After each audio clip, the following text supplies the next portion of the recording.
देश भर के सभी राज्यों के वृद्धावस्था पेंशन, विधवा पेंशन, विकलांग पेंशन धारकों को नमस्कार। प्रकाश सरिंदी यूट्यूब चैनल पर एक बार आपका फिर से स्वागत है। दोस्तों, यदि आप देश के किसी भी राज्य से बिलोंग करते हैं, आपको या अपने परिवार के किसी भी सदस्य को वृद्धावस्था, विधवा, विकलांग ईपीएस पेंशन मिलती है, तो साथियों आपके लिए बड़ी अपडेट और बड़ी खुशखबरी आ चुकी है। हाँ साथियों, पेंशन में बढ़ोतरी 25 जुलाई 2026 से साथियों जानने वाले हैं कि क्या खबर आई है और पेंशन में धमाका हो गया है। हाँ साथियों, नई पेंशन योजना शुरू कर दी गई है, पेंशन बढ़ोतरी कर दी गई है और पेंशन जारी की जा रही है। लेकिन साथियों, पेंशन योजनाओं में 11 नए नियम लागू कर दिए गए हैं। साथियों, यदि आप इन नए नियमों का पालन नहीं करते हैं, इनको फॉलो नहीं करते हैं, तो साथियों आपकी पेंशन अटक सकती है। इसलिए अवश्य आप इन 11 नए नियमों के बारे में जानें और इनको फॉलो अवश्य करें। साथियों, पेंशन बढ़ा करके 4,000 रुपए कर दी गई है। हाँ दोस्तों, जानने वाले हैं कि पेंशन में बढ़ोतरी कर दी गई है। साथियों, संसद भवन से लेटर जारी हो चुका है। हाँ दोस्तों, बड़ी अपडेट यहाँ पर आपके लिए आ चुकी है कि संसद भवन से भी साथियों यहाँ पर जो पत्र है वो जारी कर दिया गया है। साथियों, आपके लिए जानना बेहद जरूरी है कि संसद भवन से जो लेटर जारी किया गया है उसके माध्यम से आपके लिए क्या अपडेट निकल करके आई है। दोस्तों, अधिकतर राज्यों में पेंशन है जो कि जारी कर दी गई है, जारी की जा रही है और लाभार्थियों के बैंक खाते में पहुंच रही है, मोबाइल की घंटी बज रही है। साथियों, अभी तक यदि आपको पेंशन नहीं मिली है, तो साथियों यदि आप इन 11 नियमों को फॉलो करते हैं, इनके अनुसार यदि आप अपनी अधूरी अपडेट को पूरी करते हैं, तो साथियों आपको भी 31 जुलाई 2026 से पहले साथियों आपको भी 6,000 रुपए पेंशन मिल सकती है। हाँ साथियों, जो पेंशन आपको मिलती है, आप जिस राज्य से पेंशन लेते हैं और उसमें जितनी पेंशन दी जा रही है वो आपको मिल सकती है, लेकिन इन नियमों को आपको फॉलो करना होगा, तभी दोस्तों आपको पेंशन मिलेगी, वरना पेंशन आपकी अटक सकती है। जिनको भी पेंशन नहीं मिली है उनको अवश्य ही इन नए नियमों के बारे में जानना होगा और इनके अनुसार आपको अधूरी अपडेट को पूरा करना होगा। यदि आप अधूरी अपडेट करते हैं तो साथियों यहाँ पर 31 जुलाई से पहले आपके भी बैंक खाते में आपकी जो पेंशन राशि है, जुलाई महीने में मिलने वाली जो पेंशन थी, वो आपके बैंक खाते में आ सकती है। वृद्ध, विधवा और जो विकलांग पेंशनधारी है उन सभी के लिए बड़ी अपडेट है। साथियों, अभी तक जुलाई महीने में मिलने वाली पेंशन आपको मिली है या फिर नहीं मिली है, कमेंट करके अवश्य बताएं कि कौन से राज्य से आप पेंशन लेते हैं और आपको पेंशन अभी मिली है या फिर नहीं मिली है, कमेंट करके बताएं। और दोस्तों, पूरी जानकारी लें, वीडियो को एंड तक जरूर देखें और प्रकाश सरिंदी यूट्यूब चैनल पर पहली बार आए हैं तो चैनल से जुड़ जाएं, सब्सक्राइब कर लें और अन्य जो लाभार्थी हैं उन तक भी वीडियो को टेलीग्राम, व्हाट्सएप, फेसबुक के माध्यम से सेंड अवश्य करें। दोस्तों, सबसे पहले हम जानते हैं कि भारत सरकार सामाजिक न्याय और अधिकारिता मंत्रालय के द्वारा साथियों यहाँ पर एक जानकारी साथियों अपडेट की गई है। हाँ साथियों, राज्यसभा यानी कि संसद भवन से साथियों ये जानकारी निकल करके आई है।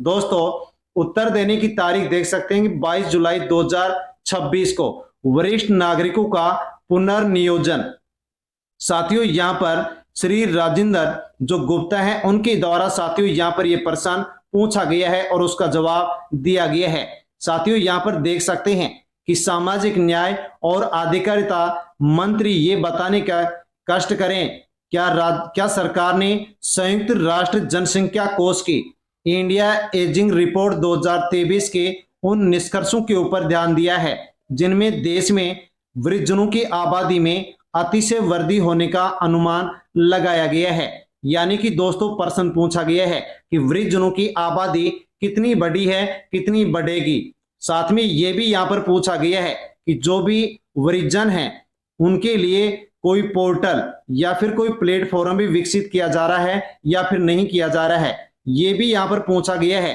कि उनके लिए साथियों जो पोर्टल यहाँ पर जो विकसित किया जा रहा है उसके माध्यम से कितनी संख्या के अंदर साथियों यहाँ पर जो वृद्धजन है उनको लाभ मिल सकेगा और वरिष्ठ नागरिकों को रोजगार प्राप्त करने के लिए सरकार क्या कर रही है। साथियों, यहाँ पर ये प्रश्न पूछे गए और दोस्तों सामाजिक न्याय और अधिकारिता मंत्री डॉक्टर वीरेंद्र कुमार के द्वारा साथियों यहाँ पर जवाब दिया गया है। साथियों, इनका जवाब निकल करके क्या आया है वो आपको जानना होगा।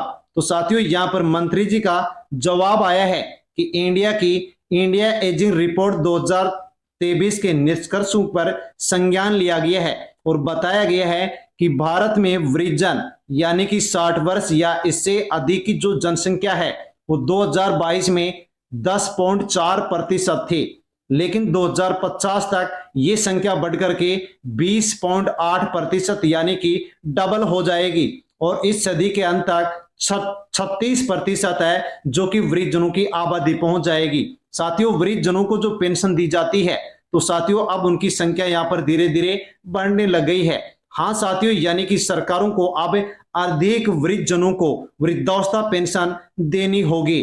इसके अलावा साथियों यहाँ पर और भी बताया गया है कि अब वृद्धजनों के लिए एनसीएस पोर्टल एक वन स्टॉप डिजिटल समाधान के लिए शुरू किया जा रहा है। इसके अलावा साथियों राष्ट्रीय जो कैरियर सेवा योजना है वो भी अब वृद्धजनों के लिए शुरू की जाएगी, चलाई जाएगी। यानी कि दोस्तों यहाँ पर जो वृद्धजनों की संख्या बढ़ेगी उसके अनुसार राष्ट्रीय कैरियर सेवा योजना शुरू की जाएगी और नए पोर्टल भी यहाँ पर विकसित किए जाएंगे ताकि आसानी से जो भी वृद्धजन है वो अपना जीवन यापन कर सके। अब साथियों आपकी अगली अपडेट आपके लिए बेहद महत्वपूर्ण है। हाँ साथियों, पंजाब राज्य में एक और नई योजना साथियों यहाँ पर शुरू कर दी गई है। पंजाब राज्य में अब महिलाओं को प्रत्येक महीने 1000 रुपए दिए जाएंगे।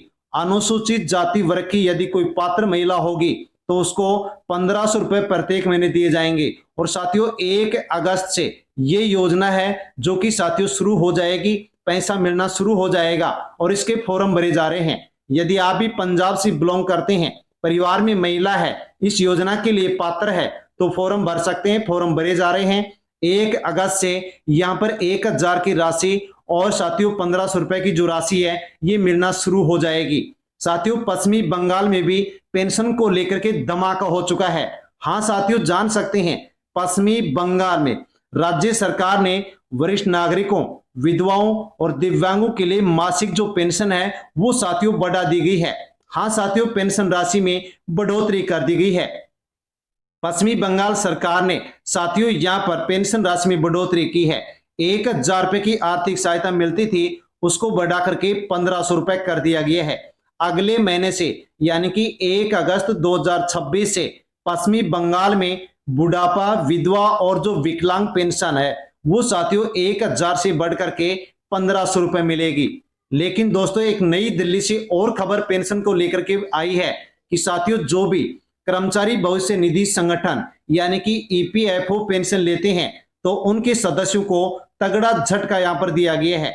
साथियों यहाँ पर ईपीएफओ पेंशन धारक जो सदस्य हैं उनके द्वारा लंबे समय से न्यूनतम पेंशन को 1000 रुपए से बढ़ाकर 7500 रुपए प्रति माह करने और उस पर महंगाई भत्ता देने की मांग की जा रही थी। लेकिन दोस्तों हाल ही में केंद्र सरकार ने साथियों लोकसभा में साफ कर दिया है कि फिलहाल न्यूनतम ईपीएस पेंशन बढ़ाने का कोई भी प्रस्ताव सरकार के पास नहीं है।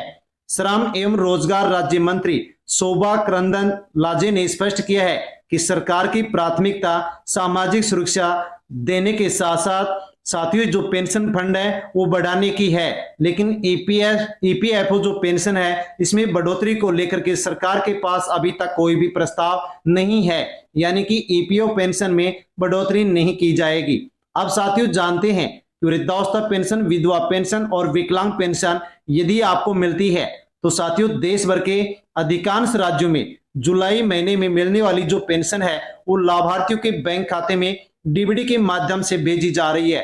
आपको भी मिली है या फिर नहीं मिली है, कमेंट करके अवश्य बताएं। कौन से राज्य में कितनी पेंशन साथियों भेजी गई है जान सकते हैं। यदि आपको अभी तक नहीं मिली है तो आपको मिल सकती है, लेकिन अधूरी अपडेट आपको पूरी करनी होगी। राजस्थान में 1300 रुपए प्रति माह, हरियाणा में 3000, बिहार में 1100 रुपए, उत्तर प्रदेश में अप्रैल मई जून दूसरी तिमाही की 3000 रुपए की पेंशन का भुगतान कर दिया गया है। वृद्धावस्था पेंशन का भुगतान भी उत्तर प्रदेश में साथियों अब जल्दी होने वाला है। दिल्ली में 2500 से 3000, पंजाब में सामाजिक सुरक्षा पेंशन का भुगतान किया जा रहा है। पश्चिमी बंगाल में भी पात्र लाभार्थियों को पेंशन भेजी जा रही है। झारखंड की बात करें तो वह भी भेजी जा रही है और आंध्र प्रदेश में एनटीआर भरोसा पेंशन योजना के तहत पेंशन को बढ़ाकर 4,000 किया गया और साथियों 4,000 और 6,000 रुपए जो पेंशन है वो यहाँ पर ट्रांसफर की जा रही है।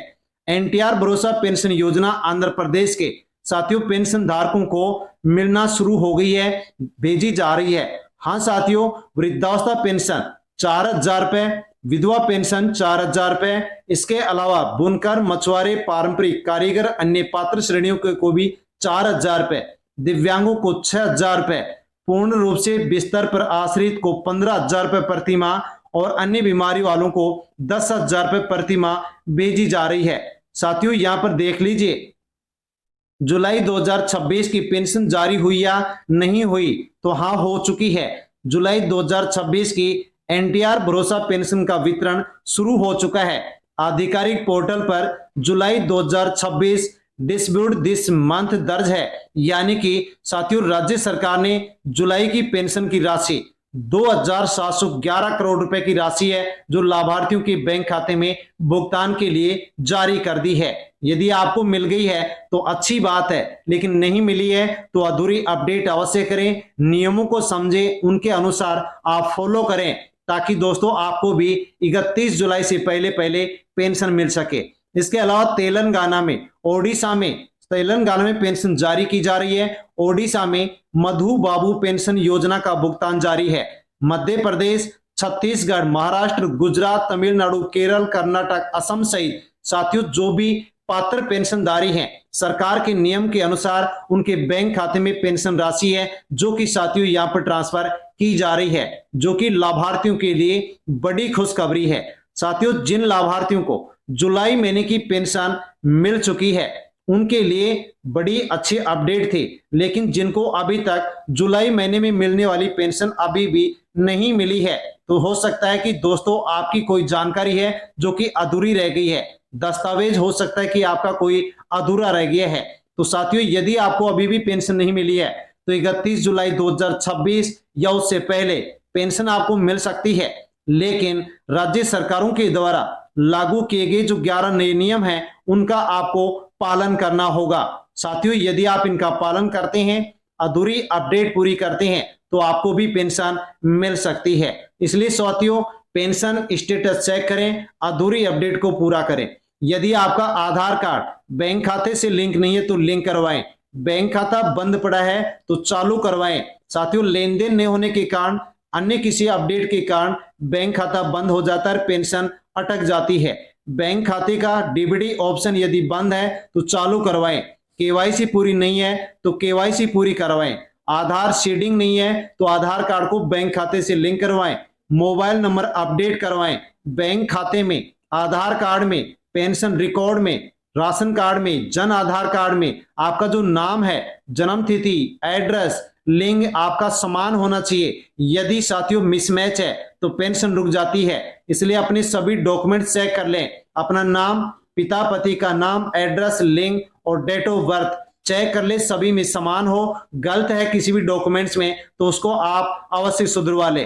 पात्रता का सत्यापन पूरा नहीं करते हैं तो भी आपको पेंशन नहीं भेजी गई होगी। वार्षिक जीवन प्रमाण पत्र सत्यापन नहीं कराने पर भी पेंशन अटक गई होगी। वार्षिक जीवन प्रमाण पत्र जमा करवाते हैं तो जमा करवाएं, सत्यापन करवाएं, सभी दस्तावेज अपडेट रखें और साथियों राज्य सरकारों के द्वारा जो भी नए नियम हैं, दिशा निर्देश हैं, उनका पालन करें, अधूरी अपडेट पूरी करें ताकि अटकी हुई पेंशन आपको मिल सके, सही समय पर आपके बैंक खाते में ट्रांसफर हो सके। साथियों यदि आप अधूरी अपडेट को पूरी करेंगे तो आपकी रुकी हुई पेंशन भी आपको मिलेगी, बकाया पेंशन भी आपको मिलेगी और आगे भी पेंशन आपको मिलती रहेगी। यदि अधूरी अपडेट आप पूरी नहीं करते हैं तो आपको पेंशन नहीं मिल सकती। हाँ साथियों, आपको पेंशन मिली या नहीं मिली, कौन से राज्य से पेंशन लेते हैं, कमेंट करके अवश्य बताएं, अन्य लोगों तक वीडियो सेंड करें। जानकारी अच्छी लगी हो तो वीडियो को लाइक कर दें। चैनल पर पहली बार आए हैं तो चैनल से जुड़ जाएं, सब्सक्राइब कर लें। धन्यवाद।